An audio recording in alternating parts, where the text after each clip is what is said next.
Bonjour à tous, j'espère que vous allez bien. Bienvenue dans le podcast d'une aide-soignante motivatrice. Je suis Merveille, je suis aide-soignante.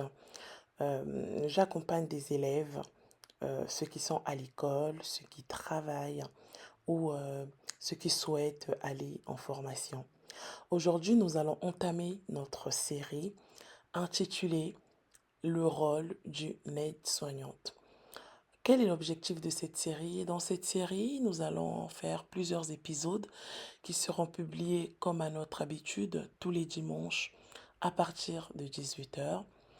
Nous allons voir le rôle d'une aide-soignante dans chaque service. Donc aujourd'hui, nous allons voir le rôle d'une aide-soignante en service de chirurgie. Qu'est-ce qu'une aide-soignante doit faire déjà dans un premier temps pour la réception du patient, dans un deuxième temps la préparation du patient et dans un troisième temps, la surveillance du patient. Voilà, donc je vous accompagne à la constitution de votre dossier, lettre de motivation, situation manuscrite sur 2 pages, vous intégrez mon club privé et je vous accompagne aussi à l'oral avec le jury. J'ai mon site internet asmotivatrice.com. Sur mon site, on est là. Vous avez des fiches de révision telles que le bloc 1, le bloc 2 et le bloc 4 qui sont actuellement en promotion. Allez profiter de votre promo. Et nous avons aussi mon club qui s'appelle le Glow Up Academy. Qu'est-ce que c'est le Glow Up Academy? Dans le Glow Up Academy, vous allez tout simplement voir, dans le Glow Up Academy, on accompagne des élèves qui sont déjà à l'école, dans le travail, on fait des challenges, des quiz, on travaille sur vos difficultés, on fait pas mal de choses dans le Glow Up Academy, vous avez le temps et vous n'allez pas vous ennuyer. Voilà, donc aujourd'hui, nous allons parler de services de chirurgie. Il faut savoir qu'il existe différents types de services de chirurgie. Vous avez de la chirurgie ambulatoire, vous avez de la chirurgie vasculaire, vous avez de la chirurgie orthopédique, vous avez de la chirurgie esthétique, vous avez de la chirurgie, viscérale, différents types de chirurgie. Mon objectif ici n'est pas de faire chaque chirurgie, la spécificité de chaque chirurgie, non, mais de vous englober de toutes ces chirurgies-là. Quel est le rôle d'une AS? Qu'est-ce qu'on attend d'une AS dans ces services? Après, ça sera à vous d'accentuer des petits accents, rajouter des petites choses, mais la globalité de ce qu'on attend de vous. Généralement, qu'est-ce qu'on attend d'une aide-soignante dans le service de chirurgie? Étape numéro un, les attentes. On attend d'une aide-soignante en service de chirurgie qu'elle soit une personne autonome. On attend d'une aide-soignante en chirurgie qu'elle soit une personne assez curieuse, assez courageuse, parce que vous allez rencontrer beaucoup de choses. En service de chirurgie, lorsqu'on parle de la chirurgie, on parle aussi d'une opération. Vous pouvez tomber sur un patient qui a été opéré et qui fait une hémorragie, ou une patiente qui n'a pas supporté l'anesthésie, qui fait un arrêt cardiaque, ou un patient qui il lui est arrivé des petits soucis et que vous devez vous en occuper, vous devez la rassurer. Une patiente par exemple ou un patient qui a par exemple une phlébite par exemple, il faut réagir. Donc c'est pour ça que si vous savez que vous allez aller en stage en service de chirurgie, vous allez travailler en service de chirurgie, vous devez vous être armé de connaissances, vous devez vous être armé de courage et d'être une personne qui est curieuse. Généralement, en service de chirurgie, c'est des personnes qui vont se faire opérer. Donc, ces personnes qui vont se faire opérer vont avoir un rendez-vous avec le chirurgien qui va leur donner la date du rendez-vous. Arrivé le jour de la date du rendez-vous, ces patients vont venir. Ils viennent toujours soit la veille, à moins que ce soit en chirurgie ambulatoire ou de fois ou certaines opérations telles que les ligaments croisés qui nécessitent l'arrivée le jour même. Mais des grosses opérations telles que l'opération de la coiffe, l'opération de la hanche, l'opération par exemple de l'hernie discale, l'opération par exemple de tout ce qui est intestin, le patient doit venir la veille. Le patient doit être là la veille et le patient doit s'assurer à être à jeun. Donc à jeun à partir de minuit avant l'opération. Quand le patient va arriver dans la salle, hein, dans le service. Vous, en tant qu'aide-soignante, vous allez recevoir ce patient. Ce patient va arriver avec ce qu'on appelle un dossier médical. Et de par ce dossier médical, il va arriver avec ce dossier médical, vous allez récupérer son dossier médical, vous allez lire le dossier médical pour bien voir si le nom correspond et vous allez lui attribuer un bracelet. Vous allez lui donner un bracelet, vous allez l'installer dans une chambre, donc ce patient aura un numéro de chambre afin que vous aussi, en tant que soignant dans le service, vous puissiez vous repérer de quel patient il s'agit. Vous allez lui donner, vous allez vous attribuer dans une chambre. Le patient sera là. Le patient va attendre et vous allez faire ce qu'on appelle le pré-op. Le pré-op, la préparation avant l'opération. Donc la préparation avant l'opération, elle nécessite à quoi? La préparation avant l'opération, elle va nécessiter au rasage, le rasage, elle va nécessiter à l'attribution de la tenue, donc vous allez lui attribuer la tenue. La préparation à l'opération va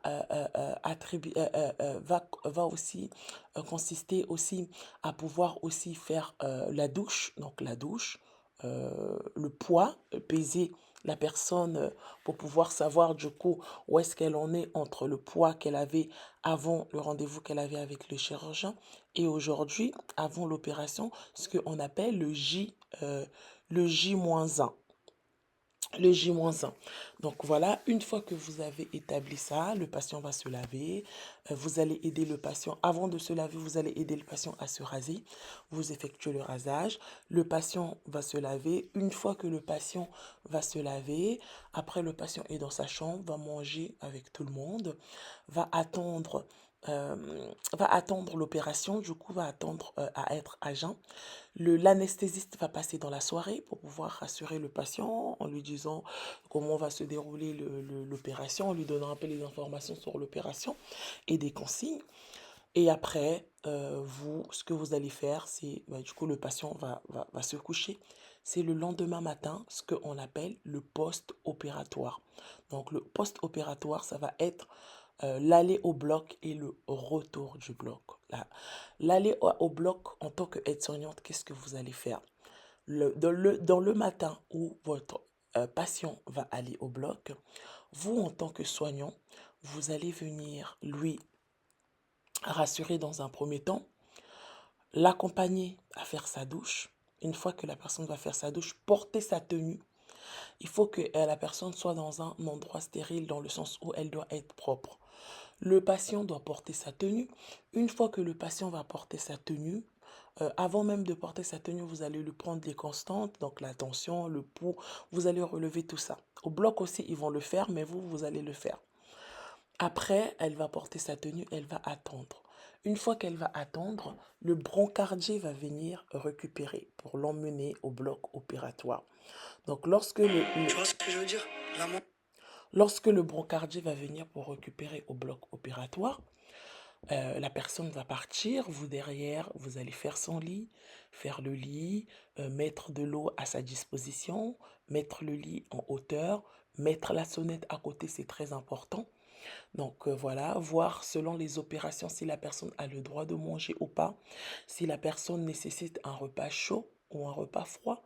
Ce sont toutes ces choses que vous devez voir. Mentalité, Et après, vous allez avoir le post-opératoire. Le post-opératoire, c'est le retour. Le retour du bloc opératoire, les choses que nous, en tant qu'aides-soignants, on doit surveiller, qui sont très importantes. Donc, dans un premier temps, le retour opératoire, c'est le brancardier qui vient déposer le patient, qui vient déposer le patient dans la salle.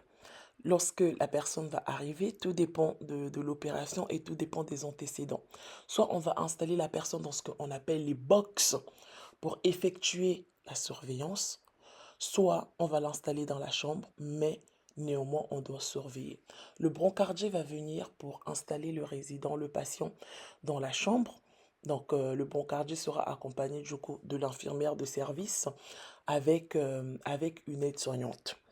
Là, la première des choses que nous, on doit faire, ça va être la prise en soin du patient. Donc, on va prendre soin de ce patient en post-opératoire.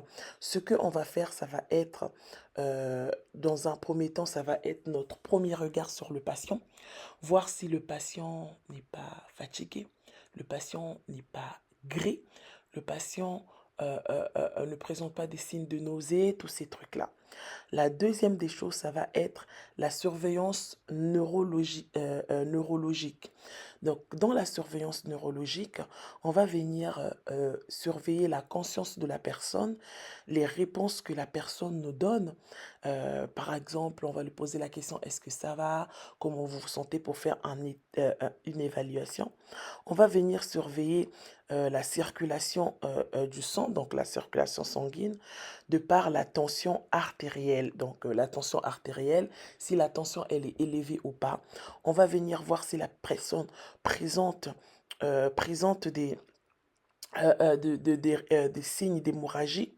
Si la personne présente des signes d'hémorragie, qu'est-ce que son faciès te dit? Et si la personne est pâle ou autre, on va venir surveiller la fréquence respiratoire, toujours dans les paramètres vitaux, surveillance de la fréquence respiratoire, de l'amplitude. On va venir surveiller aussi l'élimination de la sonde urinaire. Si la personne élimine bien, si l'urine passe bien, on va venir surveiller tout ce qui est gaz. Ça, c'est très important. Les gaz, les sels, c'est quelque chose qui est hyper important, le transit, lorsque la personne revient de l'opération. Ça, c'est la première des choses. On va venir installer notre patient confortablement. Donc, dans l'installation confortable, on va venir éviter les plis des draps afin d'éviter les risques d'escarres. Vous-même, vous le savez, lorsqu'une personne est trop alitée, les plis des draps favorisent à tout ce qui est risque d'escarre. On va venir vérifier euh, on va venir vérifier les dispositifs du patient et on va surveiller la prise de l'hydratation et l'alimentation du patient. Donc nous, on va surveiller si notre patient mange bien, si notre patient a une bonne prise d'hydratation, parce que toutes ces choses-là, elles sont importantes. Vous devez le savoir, c'est hyper important. La surveillance de paramètres vitaux, c'est quelque chose qui est primordial lorsque vous êtes dans un service de chirurgie. Mais il n'y a pas que ça. Il y a d'autres que je vous ai cités là. Donc voilà, c'est ça que je voulais vous faire partager. Les surveillances en service de chirurgie. Je vous ai parlé du post-opératoire, du pré-op. Je vous souhaite une excellente fin de journée. Merci d'avoir été jusqu'à la fin de ce podcast. Je vous donne le rendez-vous mercredi prochain pour notre épisode qui va sortir une leçon encore, toujours dans cet ordre d'apprentissage. Et aussi à dimanche prochain pour un nouvel épisode qui sortira qui sera en rapport aussi avec la surveillance. Voilà. Qui sera aussi en rapport aussi avec le rôle d'une aide-soignante en service. Je vous dis à très bientôt et je vous dis bye. Merci.